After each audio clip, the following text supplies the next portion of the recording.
Hey, let me show you how you can set up your camera on the Poco C85 to take the best possible photos.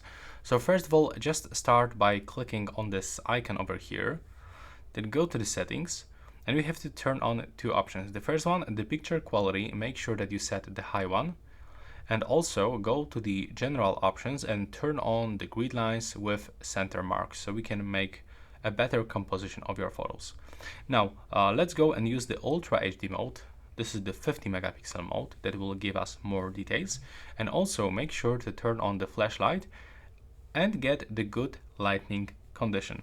Now, when you take a photo, just try to hold your phone steady and do not put it too close to the object, because take a look, if I'm gonna put it too close, we are losing the focus. It's blurred. So we have to put it a little bit higher like this. Now as you can see, we can find more details. Hold the phone steady and take the photo. Now the photo was taken, and as you can see, it looks like this. We can find a lot of details.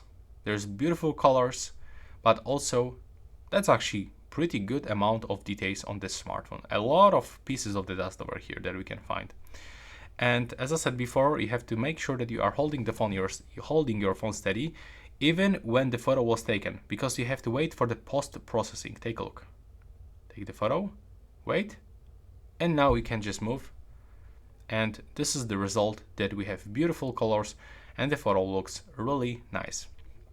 And what is also really good, that we can edit the photos by clicking here, and we can even boost how it looks. So let's take a look. Let's try to change the contrast, for example, some lightness condition.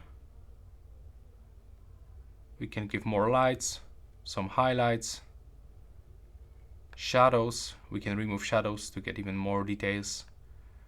And we can change the saturation, the vibrance, and we can remove grain. Now take a look, there is the comparison. That's how it looks before, and that's how it looks right now. So we can modify the photos after you take it. You have to click save, and that's basically everything.